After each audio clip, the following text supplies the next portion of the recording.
Hello friends, this is Aishwarya Verma. Welcome to my new session. कैसे हैं आप सब? आई होप आप सब बहुत अच्छा कर रहे होंगे। तो आज का सेशन जो है बहुत ही इंपॉर्टेंट होने वाला है, जो कि Newton second law of motion exam के पॉइंट ऑफ व्यू से भी बहुत इंपॉर्टेंट है, कंपटीशन के पॉइंट ऑफ व्यू से भी बहुत इंपॉर्टेंट है, जहां हम लोग प्रूव करेंगे force is equal to mass into acceleration होता है।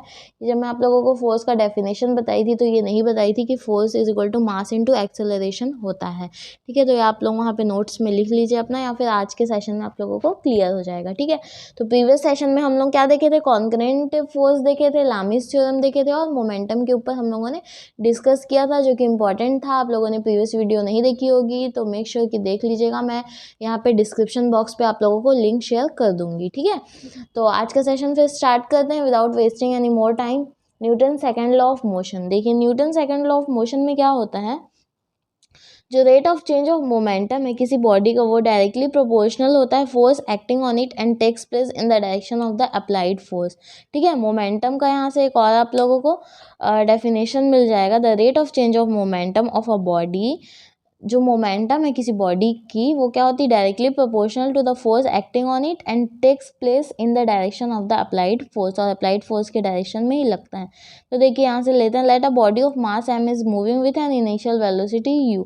अगर कोई बॉडी जो है जिसका मास स्मॉल m है और उसकी इनिशियल वेलोसिटी u ले रहे हैं, ठीक है, तो उसका इनिशियल मोमेंटम जो होगा, जब मोमेंटम डिस्कस किए थे तो देखे थे मोमेंटम इज इक्वल टू क्या होता है? मास इंटू वेलोसिटी होता है। तो यहाँ से अपन लिख सकते हैं initial momentum p1 is equal to mass into velocity. Velocity initial क्या है? u है। ठीक है, तो if force f is applied for del T time so that its velocity becomes v, तो जो है फोर्स लगाएंगे डेल टी टाइम पे, तो उसकी जो वेलोसिटी है वो क्या हो जाएगी? u से क्या हो जाएगी? v हो जाएगी। ठीक है, तो जो फाइनल मोमेंटम होगा P2 is equal to M into V हो जाएगा। ठीक है, कैपिटल V नहीं, स्मॉल v ही होगा। पहले u था फिर v हो जाएगा। तो change of momentum in time del T, तो चेंज इन मोमेंटम क्या होगा? Del p is equal to P2 minus P1। यही करते हैं ना अपन, किसी में भी चेंजेस निकालना है तो उसका जो मोमेंटम है या फिर कुछ भी गिवन है तो उस पर चेंजेस कर देंगे, तो P2 माइनस P1 ये लिख सकते हैं।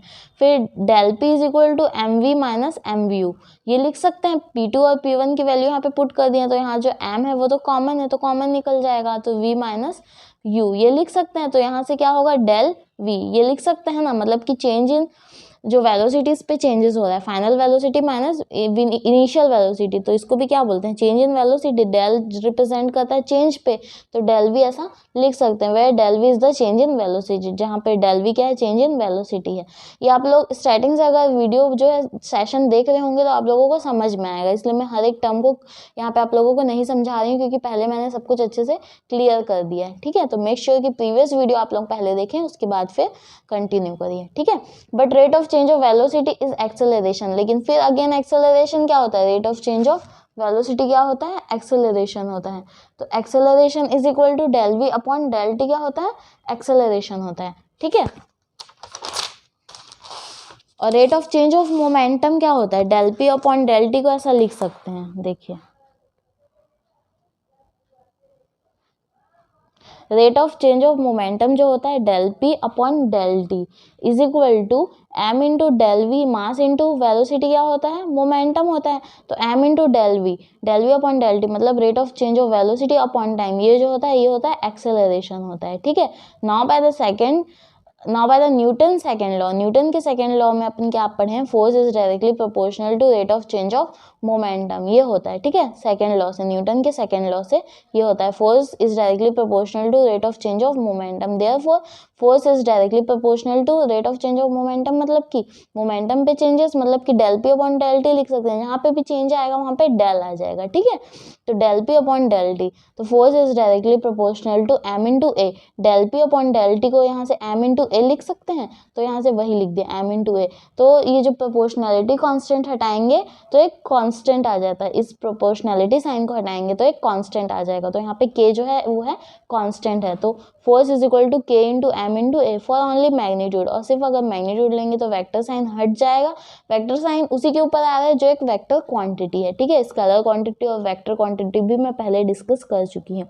तो यहाँ पे जो के है वो कांस्टेंट है, it's value depend on the unit of force, mass and acceleration. इसकी जो वैल्यू है वो कहाँ पे डिपेंड करेगी? फोर्स, मास और एक्सेलरेशन पे डिपेंड करेगा। ठीक है, if the units are so chosen that unit of forces, मतलब ऐसा ले रहे हैं यूनिट्स को, यूनिट पे ले रहे हैं, यूनिट मतलब कि 1 होता है, 1 यूनिट, फोर्स को भी 1 यूनिट ले रहे हैं, मास को भी 1 यूनिट ले रहे हैं और एक्सेलरेशन को भी 1 यूनिट ले रहे हैं, तो k की जो वैल्यू है वो 1 हो जाएगी, तो k इज इक्वल टू 1 यहाँ से लिख सकते हैं अपन। तो बाय इक्वेशन फर्स्ट, तो जो इक्वेशन फर्स्ट है वहाँ से क्या लिख सकते हैं, force is equal to mass into acceleration. देखिए इक्वेशन फर्स्ट से अगर फोर्स को भी 1 यूनिट ले रहे हैं, मास को भी 1 यूनिट ले रहे हैं, एक्सेलरेशन को भी 1 यूनिट ले रहे हैं, तो यहाँ से k इज इक्वल टू 1 आ जाएगा।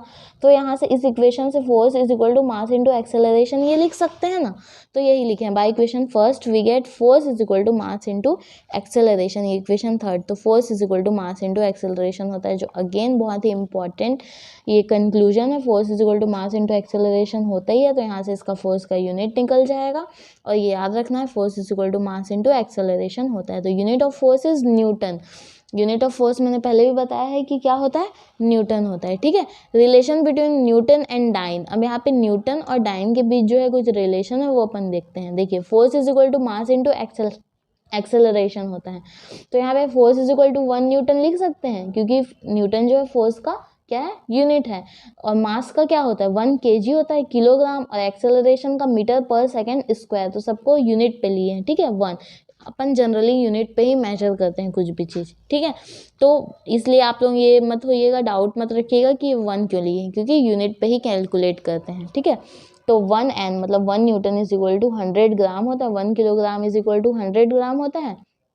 और मीटर पर सेकेंड स्क्वायर को सेंटीमीटर पर सेकेंड स्क्वायर में कन्वर्ट करेंगे तो 1 metre is equal to 100 centimetre होता है। तो यहाँ से 100 सेंटीमीटर पर सेकेंड स्क्वायर लिख लिए, तो यहाँ से क्या आ जाएगा, 1 Newton is equal to 10 to the power 5 gram centimetre पर सेकेंड स्क्वायर यहाँ से लिख सकते हैं। इसको एक साथ लिख लिए हैं तो 1 2 3 4 5 5 0, इसलिए 10 टू द पावर 5 हो गया ग्राम सेंटीमीटर पर सेकेंड स्क्वायर। तो यहाँ से क्या आ गया, 1 Newton is equal to 10 to the power 5 dyne. इस पूरे को ग्राम सेंटीमीटर पर सेकेंड स्क्वायर को क्या बोलते हैं, डाइन बोलते हैं। तो 1 Newton is equal to 10 to the power 5 dyne. ये आप लोगों को मैं समझाने के लिए ये मैंने पूरा प्रोसेस किया है, इसको आप लोगों को याद नहीं रखना है, रखेंगे तो अच्छी बात है, अगर नहीं भी रखेंगे तो इस टर्म को बस याद रख लीजिएगा कि 1 Newton is equal to 10 to the power 5 dyne होता है। ये न्यूमेरिकल में आप लोगों के लिए हेल्पफुल होगा, अगर आप लोगों को डाइन में दिया होगा तो न्यूटन में कन्वर्ट करने के लिए ईजी होगा, क्योंकि जो उसका यूनिट होता है उसी पे ही आप लोगों को लास्ट में लाना पड़ता है, तो उसके लिए आप लोगों को कन्वर्जन करना पड़ता है। तो 1 Newton is equal to 10 to the power 5 dyne होता है। अब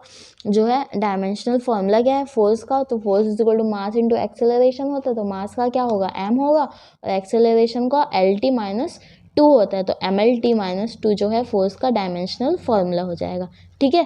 क्लियर हुआ ये force, Newton second law of motion से क्या किया, फोर्स निकाले हैं और उसका यूनिट और उसका डायमेंशनल फॉर्मूला देखे हैं अपन। अब यहाँ पे क्या है, मेजर ऑफ इनर्शिया, ये कुछ मेजर ऑफ इनर्शिया देखते हैं जो कि कॉन्सिक्वेंस ऑफ सेकेंड लॉ है, ठीक है। सेकेंड लॉ का कॉन्सिक्वेंस है। By second law of motion force is equal to mass into acceleration होता है।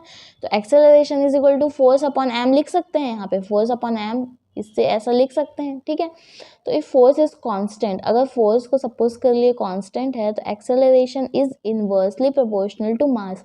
मतलब कि यहाँ से ये होता है, इनवर्सली प्रोपोर्शनल का मतलब ये होता है अगर हम लोग मास को बढ़ाएंगे तो एक्सेलरेशन कम होगा, और एक्सेलरेशन को इंक्रीज करेंगे तो मास जो है डिक्रीज होगा। ये इनवर्सली प्रोपोर्शनल का मीनिंग होता है, ठीक है। तो वहीं यहाँ से कंक्लूजन मिला, thus acceleration is inversely proportional to the mass of the body, मतलब कि एक्सेलरेशन जो है इनवर्सली प्रोपोर्शनल है मास ऑफ द बॉडी के। If the same force is applied on a light body and a heavy body, अगर same force applied करेंगे, वही फिर अगेन देख रहे हैं लाइट बॉडी और हैवी बॉडी पे, तो जो एक्सेलरेशन प्रोड्यूस होगा लाइट बॉडी का वो ज़्यादा होगा comparison to the heavier body के कंपैरिजन में। समझ में आया ये चीज़, inertia of measure of inertia है, ठीक है। फिर deduction of first law by second law of motion. अब जो अपन second law of motion discuss किए हैं अभी जस्ट, तो उसे अपन क्या कर रहे हैं, फर्स्ट लॉ ला रहे हैं, ठीक है।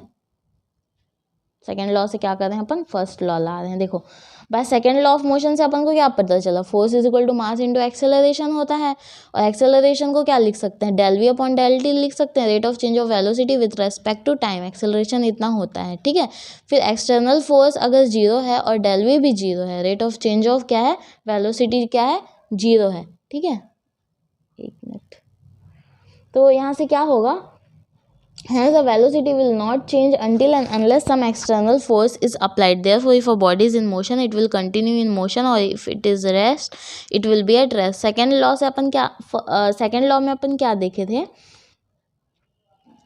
सॉरी फर्स्ट लॉ में अपन क्या देखे थे, अगर कोई बॉडी जो है वो अगर मोशन पे है तो मोशन पे ही रहेगा जब तक कि उस पर क्या होगा, एक्सटर्नल फोर्स नहीं लगाएंगे। तो यही यहाँ पे डिस्कस कर लिया, अगर एक्सटर्नल फोर्स जीरो है तो डेल वी भी जीरो हो जाएगा। तो यहाँ से कंक्लूजन मिल गया है, the velocity will not change until and unless some external force is applied. Therefore, if a body is in motion, it will continue in motion, और if it is at rest, will be at rest. अगर कोई body rest पे है तो वो rest पे ही रहेगा जब तक कोई एक्सटर्नल फोर्स नहीं लगाएंगे, और अगर मोशन पे है तो मोशन पे ही रहेगा। यही है हमारा लॉज ऑफ मोशन, ये याद रखिएगा, ठीक है। तो ये अपन यहाँ से प्रूफ भी कर लिए हैं। तो ये छोटा छोटा प्रूफ है जो कि एग्जाम में आ सकता है, तो आप लोग सब कुछ देख के जाइएगा। अगर कहीं पे भी डाउट होगा तो कमेंट सेक्शन में पूछिएगा, और अगर आज का सेशन पसंद आया होगा तो मेक श्योर कि लाइक करिएगा, और एस ट्यूट्स को आप लोग सब्सक्राइब तो कर ही लिए होंगे, और अगर नहीं किए होंगे तो सब्सक्राइब कर दीजिएगा, ठीक है। फिर मिलते हैं अपन अपने नेक्स्ट सेशन में, तब तक के लिए goodbye, take care, thank you so much for watching.